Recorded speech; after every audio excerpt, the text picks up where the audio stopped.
La deuxième version du cours, les immunoglobulines, leur classe, leur rôle biologique et les formules moléculaires. Donc, comme d'habitude, je commence par la classe majoritaire du sérum qui sont les IgG. Donc, la demi-vie est de 7 à 23 jours. Il présente 4 sous-classes, IgG1, IgG2, IgG3 et IgG4. Ici sont nommés selon la date de découverte.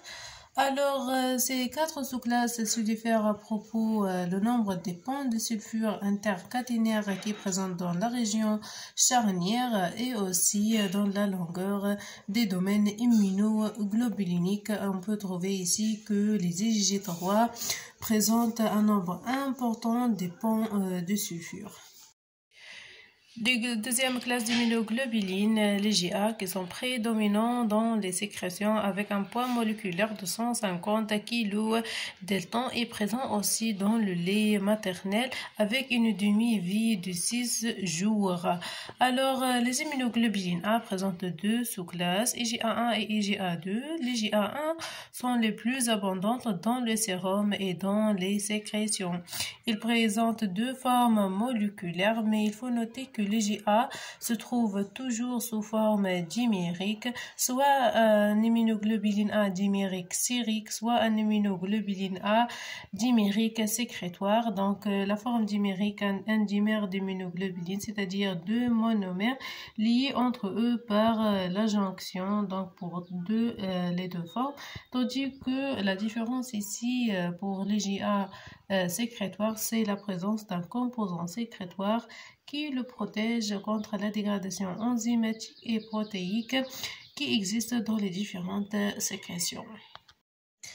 Les IgM qui présentent soit sous forme monomérique à la surface des lymphocytes B faisant partie du complexe BCR et on parle d'un IgM membranaire noté petit m IgM, soit sous forme pentamérique qui est considérée comme l'immunoglobuline M sécrétée et produite par les plasmocytes ou bien les lymphocytes B effecteurs. Donc voilà un immunoglobuline M pentamérique. Donc pentamère, c'est-à-dire 5 monomères liés entre eux par des liaisons de forte énergie formées par les associations des ponts du sulfure avec la chaîne de jonction. Les IgE présentent une demi-vie très courte, environ 2 jours, et sont présentes en traces dans le sérum d'un individu normal. Elles sont présentes le plus souvent sous forme monomérique avec une structure voisine de celui de l'IgG. Alors, elles sont impliquées dans la défense contre les parasites extracellulaires et dans les réactions allergiques aussi. Dans la défense contre les parasites extracellulaires, ici voilà un parasite coloré en orangé. Donc, l'IgE se fixe sur le parasite donc par la région FAP.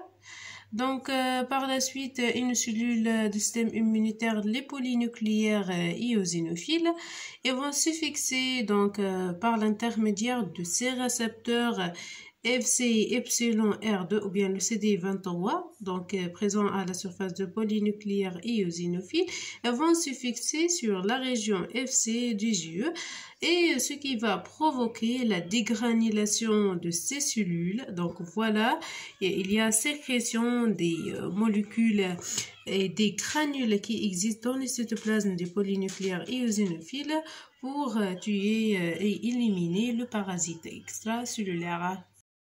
Alors, les FcεR2 sont des récepteurs qui existent à la surface des cellules cytotoxiques, telles que les polynucléaires eosinophiles et les lymphocytes cytotoxiques, et sont spécifiques de la région Fc d'immunoglobuline E. Les IgE jouent un rôle néfaste dans les réactions allergiques de type 1 ou bien appelées HSA. En se fixant avec une très forte affinité avec les récepteurs pour la région Fc d'IgE qui sont les FcεR1 présents à la surface des cellules donc impliquées dans les allergies comme les mastocytes et les polynucléaires basophiles.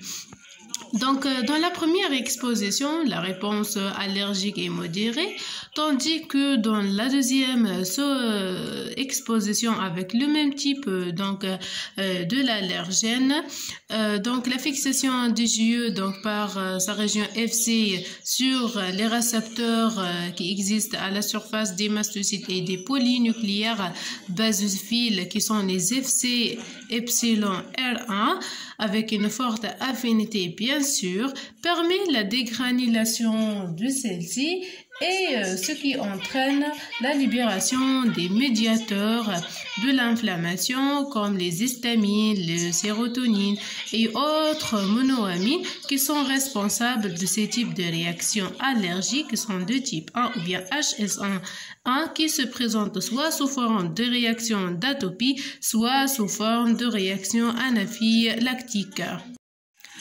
Les mécanismes d'action des immunoglobulines. Alors, les immunoglobulines sont des molécules biofonctionnelles.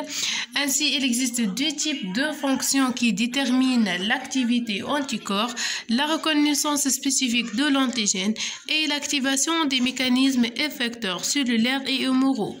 La reconnaissance spécifique de l'antigène se fait grâce à la région variable de notre monomère d'immunoglobuline qui est la région FAB qui porte le paratope. On parle d'une association FAB-antigène plutôt paratope-épitope. Cette reconnaissance permet la neutralisation des toxines bactériennes, l'inhibition de l'adhérence bactérienne aux surfaces cellulaires, comme le rôle d'immunoglobulines A sécrétoire, le blocage de l'infection des cellules par les virus et la régulation idiotypique de la sécrétion des immunoglobulines.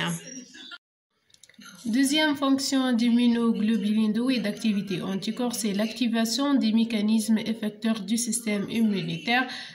Cette fonction se fait grâce à l'association entre la région FC d'un immunoglobuline avec son récepteur spécifique à la surface des cellules du système immunitaire.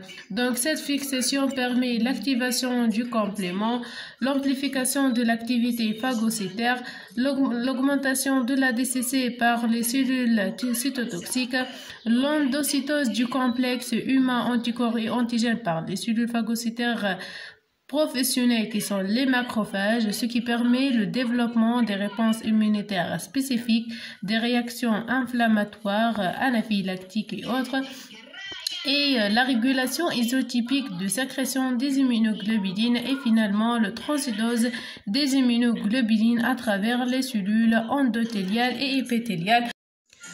Il faut noter que le nom du récepteur FCR dépend de la classe d'immunoglobulines.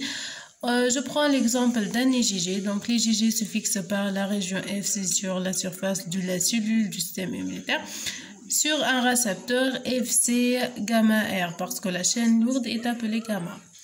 Dans le cas d'un IgE, donc il existe deux types de fixation, bien sûr selon la réaction et selon le type de la cellule. Donc à la surface des mastocytes et des polynucléaires basophiles qui sont impliqués dans les réactions allergiques, ces cellules expriment le FC epsilon R1.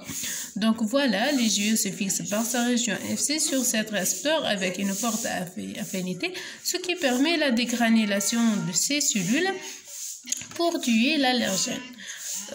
Dans un autre type de fonction contre les parasites extracellulaires, donc il faut impliquer les cellules cytotoxiques comme les polynucléaires éosinophiles et les lymphocytes cytotoxiques qui expriment à leur surface le FC epsilon R2. Donc voilà, comme d'habitude, l'IgE se fixe sur ce récepteur par sa région FC, permet la dégranulation de celle-ci et la libération des molécules cytotoxiques pour éliminer le parasite.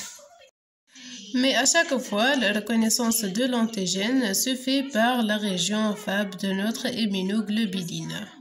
Voilà, dans cette réaction, donc l'antigène est un allergène. Dans ce type de réaction, l'antigène est un parasite.